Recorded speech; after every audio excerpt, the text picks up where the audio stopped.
Buenas tardes. Todo el tiempo que Gorka os ha dado me lo han quitado a mí porque ya tendría que haber acabado, o sea que no sé cómo lo haré, pero intentaré ser breve.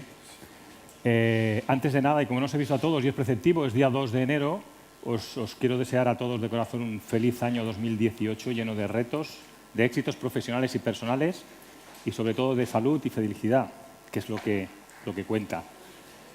Yo me gustaría cerrar el círculo que han construido mis compañeros y Fernando, pero yo no os voy a hablar de datos, ni de números, ni nada relacionado con la matemática. Yo, como hago casi cada año, voy a meterlo todo en una pequeña batidora y lo voy a lanzar pues, para que reflexionemos. Y cada uno reflexiona lo que quiere y cuánto quiere. Y para ello me voy a tirar de cosas que ya he utilizado en el pasado, como ha hecho Francisco en otras convenciones, porque sabéis que cada convención vamos sacando conceptos y algunos han salido aquí y mucho.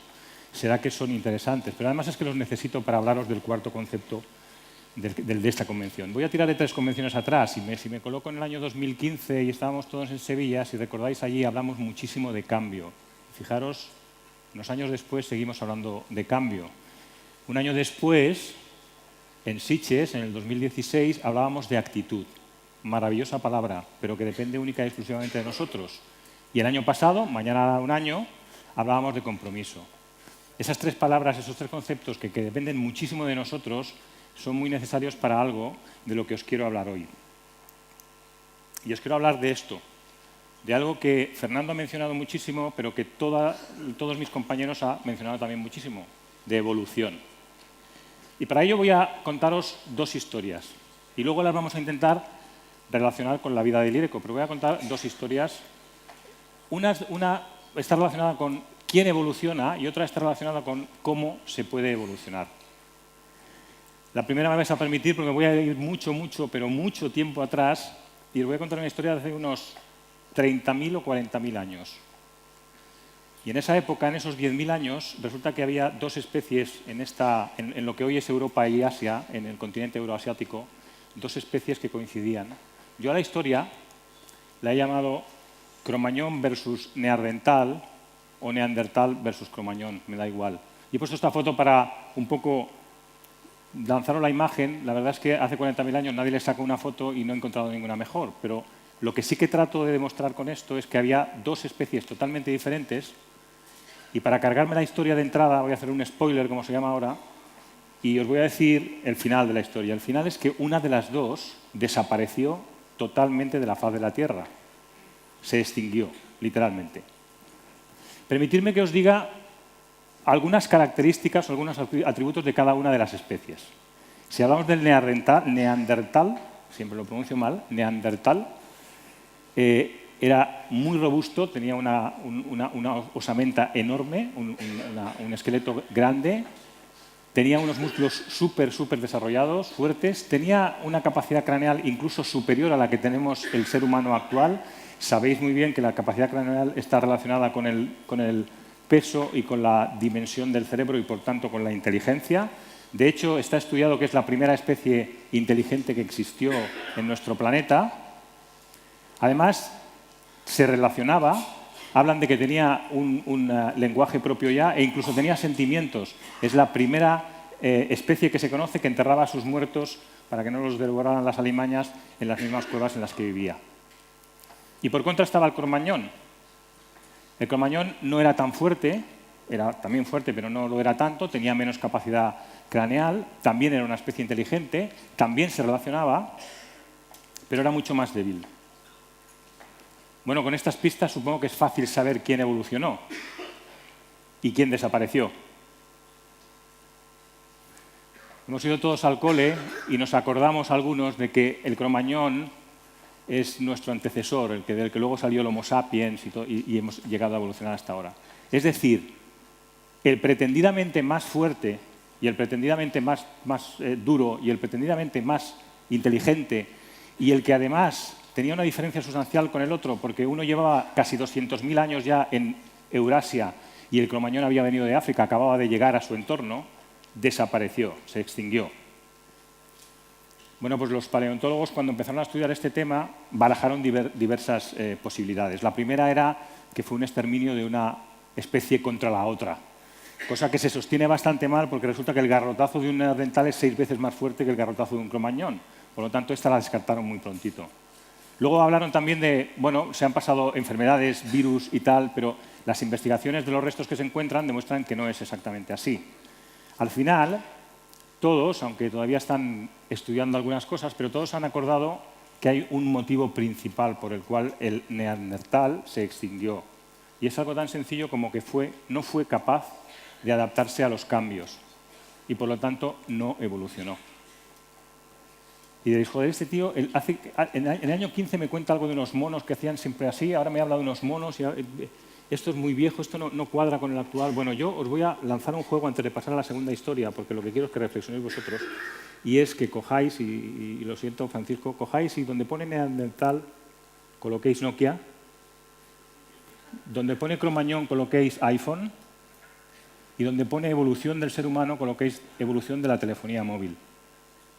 Porque al final me puedo imaginar, y con todos los respetos para ellos, pero me puedo imaginar a los directivos de Nokia en su reunión semanal o mensual cuando apareció por primera vez el primer iPhone y se debieron partir la caja. O sea, nos traen un móvil que se cae y se hace añicos, se le queda el cristal destrozado, que tiene una batería que tienes que ir con el enchufe por todos sitios porque te quedas sin batería. Nosotros tenemos un pedazo Nokia que es que eso lo tiras al suelo, rebota y lo vuelves a coger y que además la batería dura 2 días. Bueno, pues Nokia, en lo que a eso se refiere, si no se ha extinguido, poco le falta.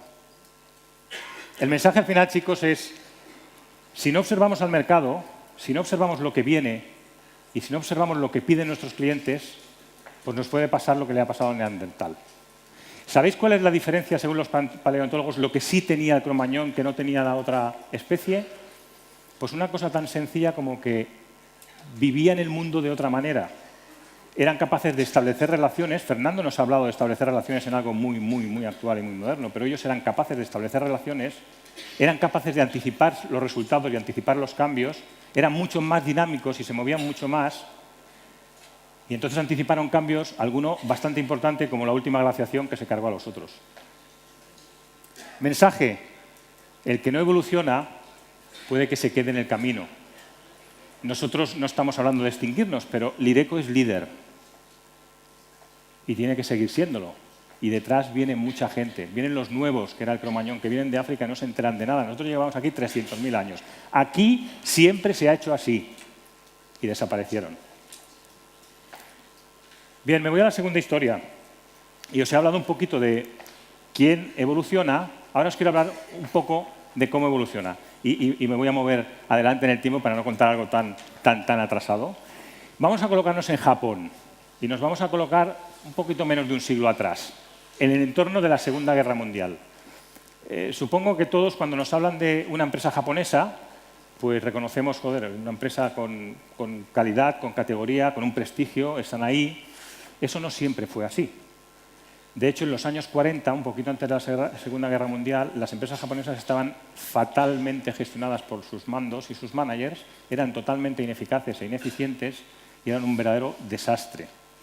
Llegó la Segunda Guerra Mundial y os podéis imaginar, Japón era un puñetero caos, porque además era un país totalmente devastado, era un país perdedor de la guerra y además los japoneses tienen unos principios y unos valores muy arraigados, lo sabéis, lo del tema del orgullo y la moral y el amor propio es muy importante para ellos. De hecho, se llegan a quitar de en medio por cometer fallos. Entonces, realmente era una época preocupante para las empresas japonesas.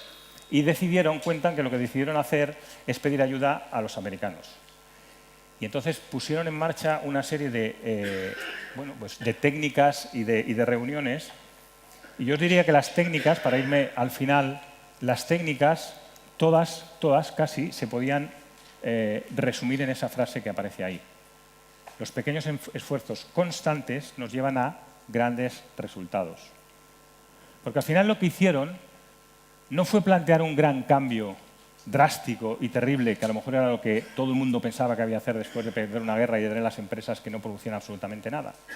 Sino lo que hicieron en esas empresas fue coger a todos y cada uno de los empleados, desde el jefe máximo hasta el último empleado, y pedirles que en su día a día, en las cosas que hacían cada día, fueran haciéndolas un poquito mejor cada día, pero sobre todo de una manera constante.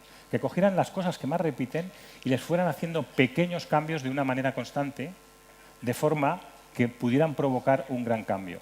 No trataron de bloquear a nadie pidiéndoles que hicieran ahora el doble salto mortal, sino ir gestionando lo que sabéis hacer. Gorka lo comentaba antes cuando decía, ¿qué vais a hacer el lunes cuando salgáis? ¿Vais a plantear la visita de diferente manera? Es ir gestionando lo que ya sabéis hacer e irle añadiendo un pequeño cambio, una pequeña mejora, que también sabéis que es una mejora y que va a dar un resultado para llegar a ser excelentes. Me vais a permitir la expresión, parece una mariconada, pero eso acabó siendo el sistema de calidad total en Japón, que sabéis que son los verdaderos maestros de ese tema. Para darle al César lo que es del César, bien es cierto que fueron ayudados por los americanos y grandes padres de la calidad total son americanos. Pero así llegaron a conseguir que todos esos pequeños esfuerzos juntos llegaran a un gran resultado. Pero es que además consiguieron más cosas. Consiguieron una fundamental, que la hemos hablado aquí también. Consiguieron no bloquearse. Porque yo puedo entender, y hace poquito os decía Marc que estábamos en estas jornadas con la gente que acaba de llegar del face to face.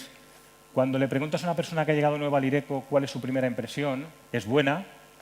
Hablan de muy buen rollo y buena gente, buen compañerismo. Pero una de las cosas que también dicen es, hay un montón de cosas. O sea, llega un momento que entre el SFM, el pricing, somos multicanal, entonces, el problema si quieres afrontar un cambio, que además lo necesitamos para evolucionar, lo quieres afrontar a lo bruto, es que te bloqueas. Y cuando te bloqueas lo que suele pasar es que tienes miedo, y cuando tienes miedo lo que suele pasar es que utilizas esa expresión de virgencita que me quede como estoy. Y ni asomas la cabeza, te quedas agazapado y entonces te quedas en tu zona de confort y pasa aquello que le pasaba al del pitido o a los monos que os contaba en el 2015 de que aquí, que no me muevan. Ese es el problema.